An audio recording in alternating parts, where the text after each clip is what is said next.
This is the Dynasty Roundtable podcast. Myself, Matt Babich. We're doing the thing where we're combing through our Dynasty rankings with a fine tooth comb. And I know it's not probably everybody's favorite episode, but we have to do these episodes. Quarterbacks. So we are giving you our top 20 quarterbacks in Dynasty right now. And yes, that includes rookies. I may have to add an image here. Hold on, let me just see if I do have to add an image because I'm just now thinking about this. No, I don't think any of the rookies. Spoiler alert, cracked our top 20, and I'm not a. As I they don't think shouldn't. I don't think that's wrong. I don't Cam think that's Ward, wrong. Shedeur Sanders should not be in your top 20. It's manufactured takes if they are inside your top 20, or you're just bad. Sorry to say. Yeah, Jackson Dart. I know Jackson Dart's rising up many rookie rankings, including mine. As he should. Yeah. His draft stock has taken a huge turn, massive uptick in the past week or so. So we have to adjust and know that he's probably going to be a day one guy. Yeah, and let's not waste any time because I think let's just do our tier one, and we'll say these for the podcast audience. Josh Allen is our number one, and this will be all tier one guys for us. So if you're at the top of your Superflex Dynasty startup drafts, Yep. these will be the guys that you would pretty much take 1, 2, 3, 4, in my opinion. Lamar Jackson, Jaden Daniels, and Jalen Hurts. And the thing that I like about those guys is they all rush the ball a lot. These are guys that are all near the top of in the league amongst quarterbacks in rush attempts. So is there anything really to talk about here? In No, terms not of is there much debate here? I don't think anybody would fight us on these. No, I think the real discussion is from a game theory perspective, right? So if I'm sitting with Josh Allen and I think, Jalen Hurts is a tier one quarterback, is there a real market to tier down from Josh Allen to Jalen Hurts? Something of that nature. That's really the only bit of information or discussion that you can really have around the true tier one quarterbacks. They're very obvious. These are fantasy leaders, former number one QBs, always, with their rushing floor. They're essentially, no matter if they have a bad game or a good game, they're always scoring fantasy points. So the real question is, if we want to even have the discussion, what do you do if you have a tier one quarterback, and you have other roster concerns? Are you trading away a Lamar Jackson to get, a top of the tier two plus something extra? I think it's a worthwhile discussion because I remember Mike from South Harmon was talking about this, and he referenced he traded away. I think it was Jamar Chase. It was maybe it was, yeah, I think it was Jamar Chase. Anyway, the point is he traded away Jamar Chase for 3 rookie picks and then something else. He just got an insane haul for Jamar Chase. And the point of the conversation was, should you ever trade away Jamar Chase? And I think if you get 3 first-round rookie picks for anybody, I should clarify 3 first-round rookie picks. Because those, I think you should jump at the chance because those 3 first-round rookie picks turned into, I think, Malik Neighbors, Marvin Harrison Jr., and then some other awesome player, so that's probably not going to work out that well every time. But Right. Yes, if you have other roster needs and concerns, you should absolutely be trying to flip your top assets into multiple rookie picks, into multiple assets, trying to get as much value as you can. That's how I see it. How do you see it? Exactly the same way, really. You should never be afraid to move off of an asset like that. Always have a plan, if you're in that Mike, the scenario Mike was in, you don't just trade away Jamar Chase for any 3 rookie picks, right? He clearly sought out, these were high rookie picks. So, 2, 3, 4, 5, somewhere in that range. Getting 2 picks in the top 5 is a whole lot different than trading for 10, 11, 12 in the first round. Yep. You go back to just this first round, you would have seen how badly that would have shaken out to be. So yeah, I think the sum is just don't be afraid to move off a high tier asset if it truly means getting the chance to make your team a more well-rounded competitor. Absolutely. And like I said, these guys are awesome, but I mean, they're one piece of the puzzle. Mm-hmm. And as we move down to tier 2, we'll probably talk about why it would be maybe beneficial to move off of some of these tier 2 guys or to tier down from the tier 1 to the tier 2. I mean, there's nothing against really tiering down like multiple times, if you ask me. I mean, I don't think I don't know. We can talk about that, but this is our tier 2. We have Joe Burrow, Patrick Mahomes, and Drake May sneaks in there. So what do you think, man? Actually, I will say Bo Nix is in there too. I should throw Bo Okay, Nix. that makes sense. I was going to say it felt to me like Bo Nix belonged at the end of that tier. And I think which is actually, crazy to say now. But. Yeah, and I think no, we'll just leave it. I think these tiers kind of got messed up because our rankings. Anyway, I'll fix it, but we'll just leave it that as our tier 3 because I think that's fair. But what are your thoughts here with our tier 2, and just talk about maybe in terms of what are these guys worth, or like how do you see their value going? I don't know. Just take it in whatever direction you want to go. Yeah, I think the clear thing that sticks out here, right, is that Drake May and Bo Nix are grouped amongst Josh Allen, Lamar Jackson, Jane Daniels, Jalen Hurts, Joe Burrow, Patrick Mahomes. It's a pretty incredible grouping for them to be in. Drake May, we saw the potential and upside there. He just needs to get talent around him, and with this new organization that's in there, this is clearly a more competent coaching staff that is in charge here, and the goal is that leaks up into the front office and everything is, taken more seriously. We have a coaching staff and, an offensive coordinator in McDaniels that has rapport with Robert Kraft. So, hopefully they can mend that gap that's been between the ownership and the coaching staff and really work together to get some talent into the building. Bo Nix, who knew, going into this season that we'd be having this conversation. And we look at the body of work, finishing 8th in fantasy points per game for quarterbacks for nearly 600 pass attempts. I think the question is, where do we see these two going? Because to me, Drake May is a guy who yet may be overvalued right now. Clearly we haven't seen it. We're projecting a little bit here. We saw the talent though. Bo Nix, the looming question was, did you peak? Did you have an insane rookie year because, no one had expectations and you've been in, college for 6 years and you ran virtually a college system with the way Sean Payton had that offense running?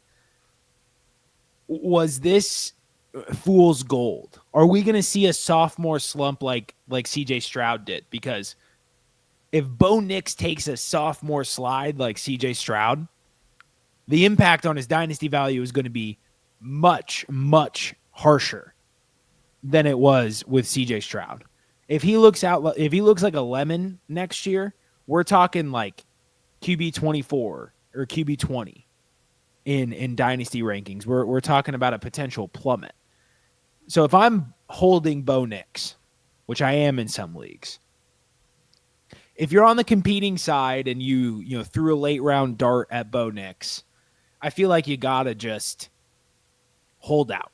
If you're QB rich, if you have a Lamar Jackson and a super flex like Lamar Jackson, Joe Burrow, I don't know, but maybe consider trading and getting out from under your value. But if you're competing, this is like a free roll in super flex. Bo Nix and to a degree, what I think Michael Penix will turn out to be next year, they were free rolls in rookie drafts. Like, they were very cheap. So I don't think we need to get too caught up in needing to sell at Bo Nix's peak or like get value out of Bo Nix. Like, let's see where this goes. Like I feel like Bo Nix is a classic case of risk aversion, and people who are less risk averse are going to roll with Bo Nix, stick with that free roll, and see what happens in year two. And people that really can't handle risk in their portfolio are probably going to look to sell. Yeah, I'm not gonna lie to you. Just having played Dynasty for 8 years, the sell alarm bells are ringing in my head. But I cannot deny that he's in a really good situation that is likely only going to improve because you have Sean Payton there, who's proven he can develop quarterbacks. They're probably, I mean, he wasn't necessarily working with, you know, even what Caleb Williams was working with, and DJ Moore and Right. Keenan Allen and Roma Dunze, and throw Cole Kmet in there. You know, he was working with Cortland Sutton, who a lot of people, especially in the fantasy community, just left by the wayside and figured, oh, well, this is not a good situation for Bo Nix. The only possible reason it could be a good situation is because Sean Payton's there. And when we start to look around the landscape here, the fact that he's in this tier with Joe Burrow, with Patrick Mahomes, like Joe Burrow is another quarterback. Not to change subjects here real quick, but the point was the fact that he's in this tier is amazing. Same thing with Drake May. But Joe Burrow, if my computer would wake up here, over 600 pass attempts, I think over 650. Jamar Chase is an absolute beast. He's probably going to lose T. Higgins. I think, I think, and again, this is just based on how risk averse you want to be.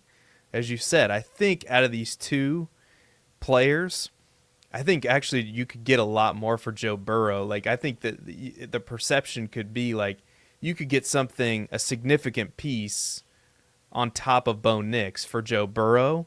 And I think that might be the actionable piece here because Bo Nix runs more than Joe Burrow. And I think that is going to help him sustain fantasy success. And I like the situation he's in. So out of those two, I think Joe Burrow I would prefer to sell more so than Bo Nix just because of the perceived value. I have a hard time believing that Joe Burrow is going to get much. I have a hard time believing his value is going to get any higher than it is right now. Yeah, I mean, he threw for nearly 5,000 yards. Yeah. This is his best finish in his career. And that's kind of what we're talking about here. Like Joe Burrow's literal peak is like QB3, QB4. And that's not bad at all. But I think a lot of this is funny too because when we talk about a Joe Burrow versus Bo Nix and thinking, well, if, Joe Burrow is going to score, more fantasy points than Bo Nix. Fantasy points per game doesn't really matter in weeks 15 through 17. The only thing that matters is having a good enough roster to get you to the playoffs and then catching variance in weeks 15, 16, and 17. Mm-hmm.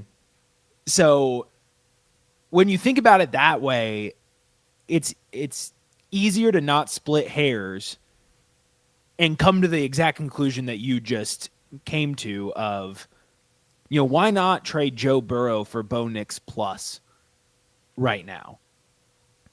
And like the Bo Nix owner is going to think he made out like a bandit too. Yep. Absolutely. So like, I think there's a lot of wiggle room there to where if you're a Joe Burrow manager trying to shit, you can really try and squeeze what you can get out of that manager because nobody as even the biggest Bo Nix fans in the off season are not fully believing that he's the real deal yet. Yeah. No, and I think that's where we're at. But like a reference with the rushing, as my computer is waking up here, it literally was just like frozen all during like the whole entire time you were talking. So like literally just the rushing yards alone, I think is gonna be enough to sustain Bo Nix from a fantasy perspective. Now, the concern is, and you said it, is he just like not that good? You know what I mean? Like, is he just not? Can he sustain this? And I'm gonna bet that he can. But the perception and value, like I would say, just looking at the numbers, and I'm gonna let the numbers speak for themselves. Like Bo Nix had twice as many carries as Joe Burrow. Like he had almost 600 pass attempts. So he only had like, I don't know, 60, 70 fewer pass attempts than Joe Burrow. I think Joe Burrow's situation is going to get worse. I think Bo Nix's situation is going to get better just because of the rookie contract situation and what the Broncos can do. And they're out of the shadow of Russell Wilson, another year removed from that. So when you start to look at these things, like the only looming question is Bo Nix good? I think so. I think but so I want too. more proof. You know what I mean? So I can totally get like. So the theory behind that is, and we will move on here very shortly, but we need to tidy this up a little bit. But the point is just looking at the numbers, and this is what we do. This is how we have to operate in fantasy football. Like these two players should be a lot closer in value than they are, in my opinion. And that's, trust me, I did not expect to be saying that on February 4th, 2025, but here we are. And the perception doesn't match the reality. And I think if you can identify those types of situations in Dynasty, you can perpetually sustain your team, for a long time. All right, let's go down to tier number 3. And this is going to be a relatively big tier, and it's going to start with Justin Herbert. Now, I like Justin Herbert quite a bit, but I do think he's out of this tier just because of the offense that or out of tier 2 rather, just because of the offense that he's in. And let me just check this real quick. He doesn't necessarily run. 69 rushes, I guess, isn't terrible. Yeah, he did have plantar fasciitis, though, so that's a long-term, and he caught it right before the season. That's a long-term injury that can't go away for a quarterback during the football season. So I kind of want to go back and look at his 2023 rushing to get a better idea of Herbert. But I think I think it's proper that him and Caleb Williams headline this tier because we haven't seen that top 10 potential on a weekly basis yet, but we can get there easily. Herbert, Caleb Williams could easily jump into that tier 2 with solid play this season. Yeah, so the entire tier, Justin Herbert, Caleb Williams, Jordan Love, Baker Mayfield, CJ Stroud, Kyler Murray, and Jared Goff. And these rankings are a cumulative score between Matt and myself. So the biggest discrepancy, and I can't believe that somebody's higher on Caleb Williams than I am, but you have measure quarterback 8. I have him at 13. This is, I think, our biggest disagreement in this tier. So talk to me. You actually have Caleb Williams above Justin Herbert just by one spot, which I don't think is crazy. So to just talk real briefly about Caleb Williams, because I agree with you.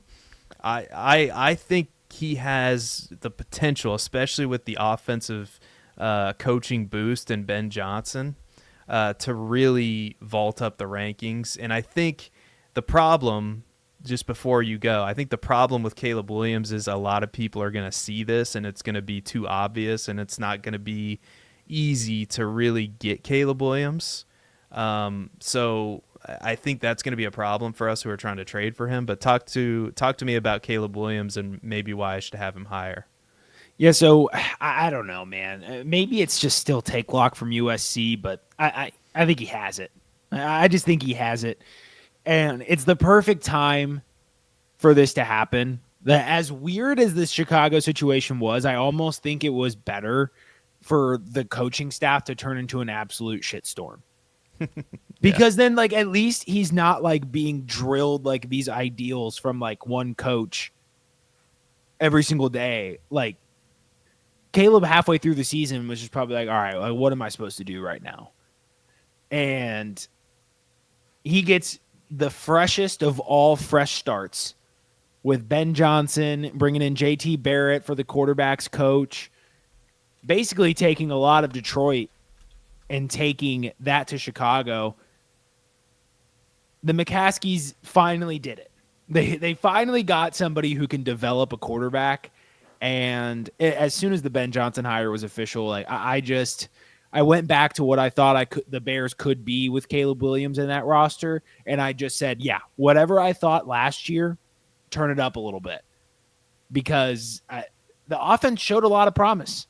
If you can strengthen that offensive line, get competent coaching, competent play calling, that offense could take off and will probably take off. Yeah, I agree with you. It's risky in the sense that, Ben Johnson's never been the head coach, so he's never really had to run an entire team, but he is going to call plays. I think that's good. So yeah, I like the aggressiveness, and I like quickly the on conviction. that. I don't think Dan Campbell seems like a guy who's probably building up his staff. I would be shocked if Ben Johnson couldn't lead men after watching and being in that locker room and experiencing Dan Campbell for 3 full seasons. Like there has to be some sort of rub off there, where if you're in a good culture, you know how to build a good culture. Yeah, no, I completely agree. Let's talk about CJ Stroud for a second, because we're in lockstep on this, and maybe we could talk Kyler Murray a little bit later too.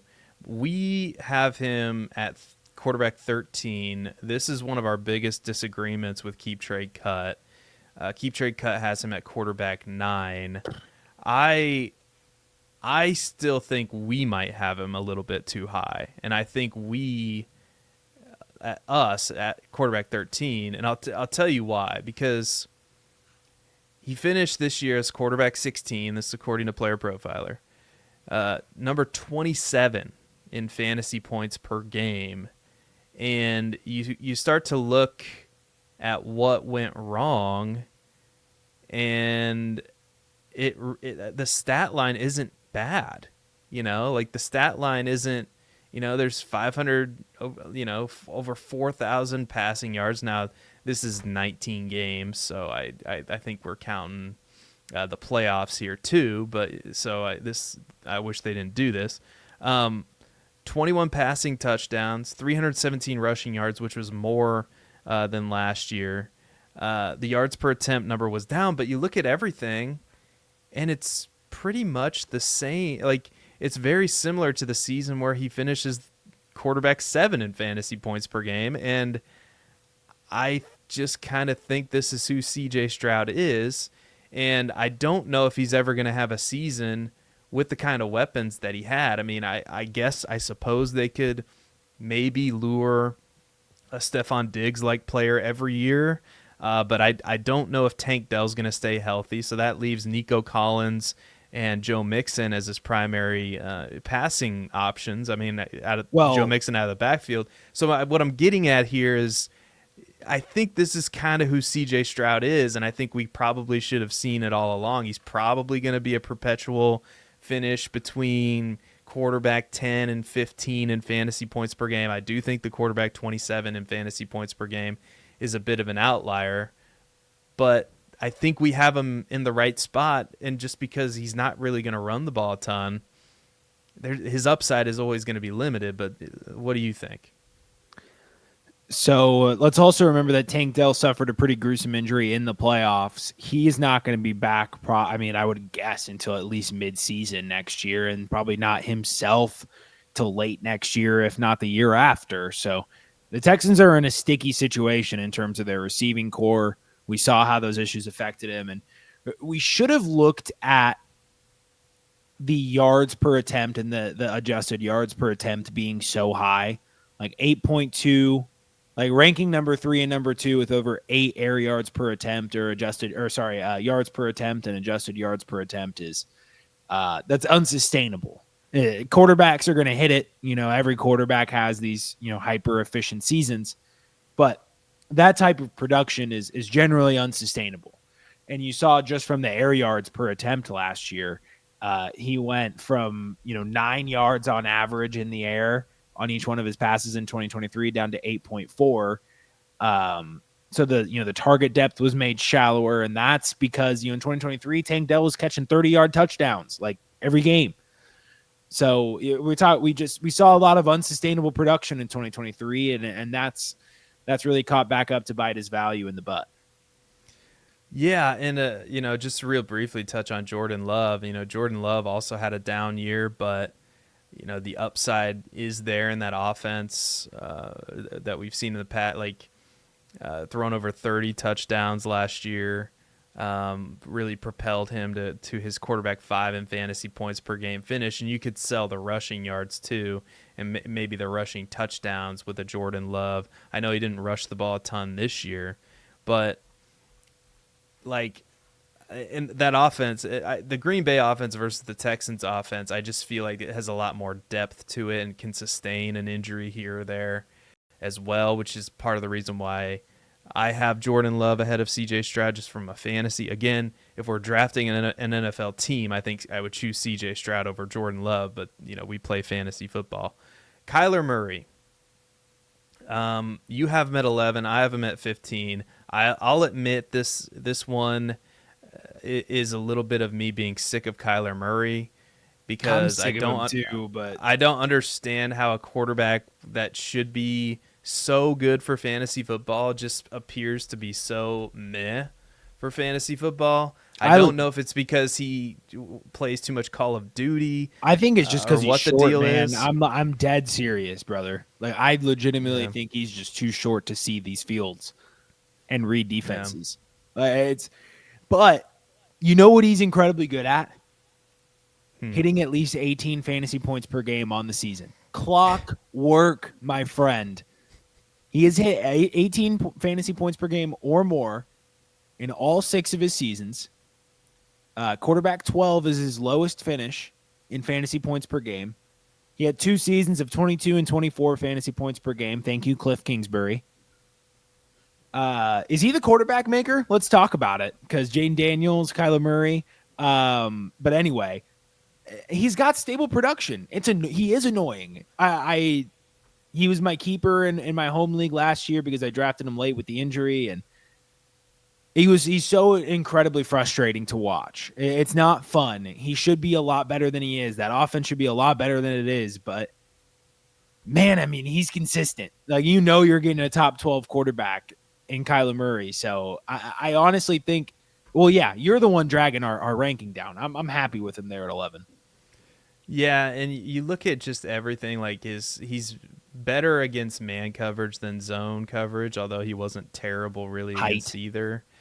So yeah, I guess that would support your theory. And he's also he does carry the ball a decent amount.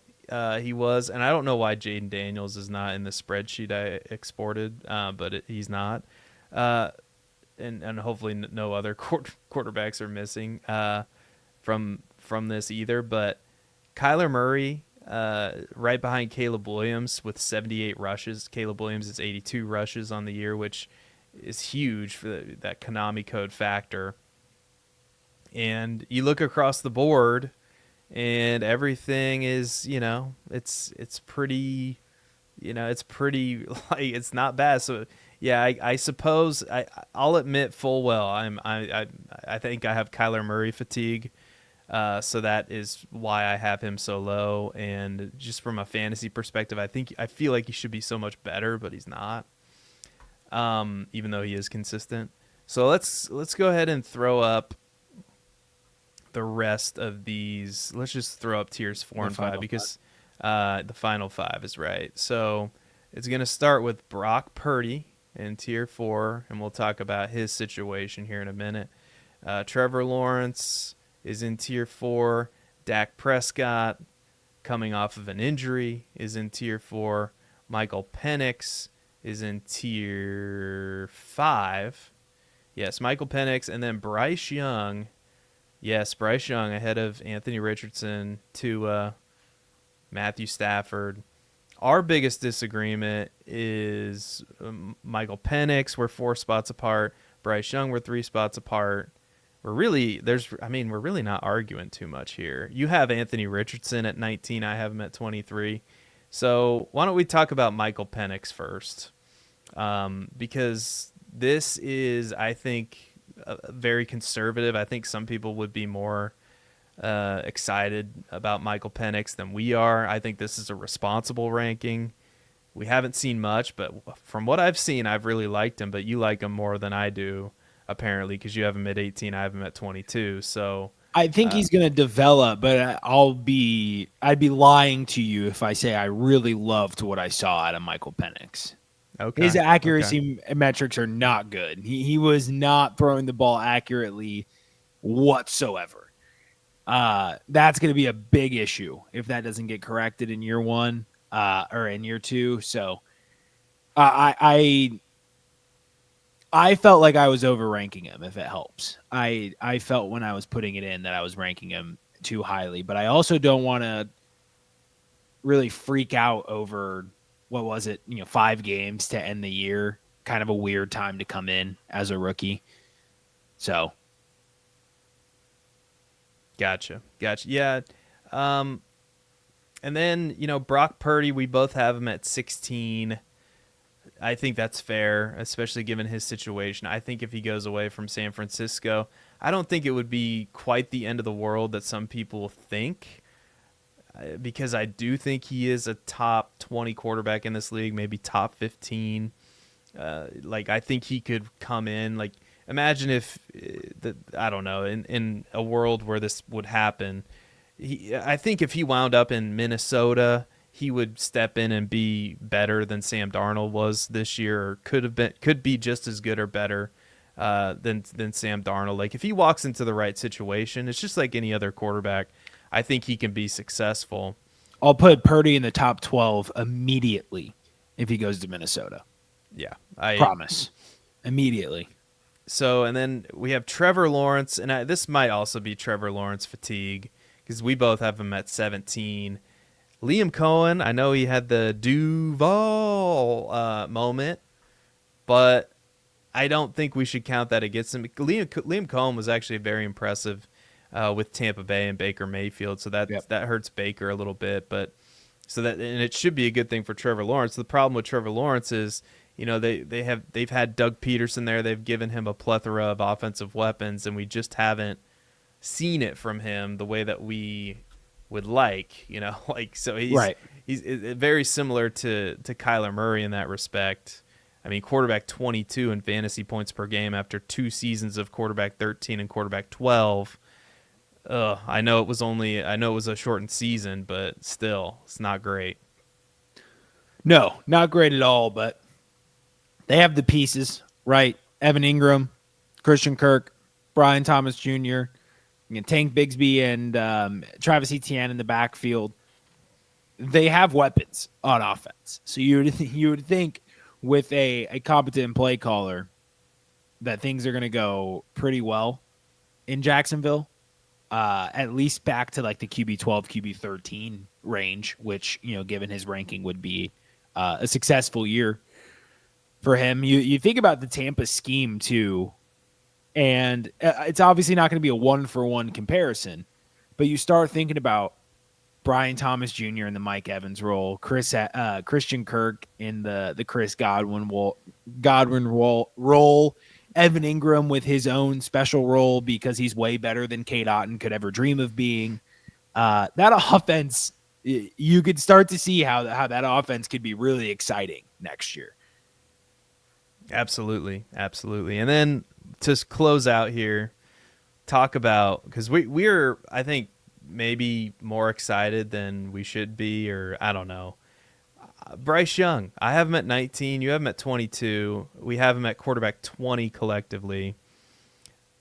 I liked what I was seeing from him towards the end of the season. Absolutely. And we forget, this is the thing I think we can take advantage of in Dynasty, and I think it's simple, but I think it's effective. We're still talking about a 23-year-old quarterback who, let's face it, walked into a dumpster fire of a situation. And sometimes these things take time, but we saw towards the end of the season him be an effective quarterback, really starting in week 12 against Kansas City. That was kind of when we saw the lights turn on. He finished as quarterback 14 that week, 16.5 fantasy points. The next week, he finished as quarterback 8, 23.6 fantasy points. The week after that, quarterback 20, quarterback 18, quarterback 2 against Arizona, scored 27.1 fantasy points that week, and then threw up in week 18 if you're a sicko and you play fantasy football in week 18, which you should not do. Quarterback 1. He had, and to be fair, like, who knows? I can't remember the playoff situations off the top of my head, so maybe Atlanta had nothing to play for, but still, he's putting up production and putting up fantasy points, especially towards the back half of the season. I have to say, I am interested in buying Bryce Young, and if we would have, he's not going to be as cheap as he once was, but he's still going to be pretty gosh darn cheap. Yeah, absolutely. So you mentioned like the lights coming on, and so there's another thing that stuck out to me when going through Bryce Young's 2024 season, and believe it or not, he finished 4th among quarterbacks in rushing touchdowns. He had 6 rushing touchdowns, and since week 10 on, when they played the Giants right before the bye week, he averaged 26 rushing yards per game, 30, 20, 17, 29, 12, 68, 8, and 24 to end the season. And that in 26 doesn't sound like a lot, but it's the difference when we talk about his rookie season. It's the difference between 10.4 and 13 fantasy points per game. That is a huge difference. Some leagues even do 0.1 per carry. So if we add 3 carries on top of that, that's nearly 3 fantasy points per game extra that you're getting. That stuff truly matters. The fact that Bryce Young can be in a situation where he could finish top 4 in rushing touchdowns after the season that he had, to come out there and look confident, competent after getting benched for Andy Dalton, whipping it to Adam Thielen, of all people, like 37-year-old Adam Thielen. This is wide receiver 1. Chuba Hubbard, the lead back, the alpha dog. This is still not a great situation. And he was able to really turn things around last year. So they keep building up that roster. Bryce Young is going to be A-okay. Yeah, and let's real briefly talk about some of the quarterbacks we have not ranked here. Anthony Richardson is just outside of our top 20. We have him at 21. J.J. McCarthy. We both have J.J. McCarthy at 21. So I guess Anthony Richardson and McCarthy are tied for 21. That's very interesting. McCarthy, look, there's so many unknowns. There's so many people saying positive things about McCarthy. I'm sorry. I'm just going to have to see it. I know his value's high, but he's just not going to be in that zone for me, for lack of a better word. I'm just kind of stumbling over my words, but I think 21 is fair for now, with the caveat. Yeah, if he plays well, it could make us look foolish for sure, him not being in the top 20. Tua, again, outside of our top 20 at 22. There's the injury concerns. Likely going to lose Tyreek Hill. Maybe, maybe not. And then our first rookie, Cam Ward, at 20. I guess it would be 24. And then Sam Darnold at 25. And then Shedeur Sanders right outside the top 25. So the rookies are in there. They're just outside of the top 20 quarterbacks. So there you go. Any final comments before we wrap this episode up? This went a little bit longer than I thought it might, but we had some good conversations, so that's okay. I think I've spoken my piece on everything I've set out to speak my piece on. All right, that is all he has to say about that. But if you want to go follow him on Twitter, it is at Babbage_Matt10. If you want to follow me on Twitter, Go follow me at Seth_DIEWOLD and follow the show on Twitter at FF Dynasty Table on Twitter. We have a podcast. Hopefully you're listening to it. If not, the YouTube channel. Go like and subscribe. Like and subscribe on this video if you're watching it. And until next time, nobody cares about Aaron Rodgers, and we will see you later.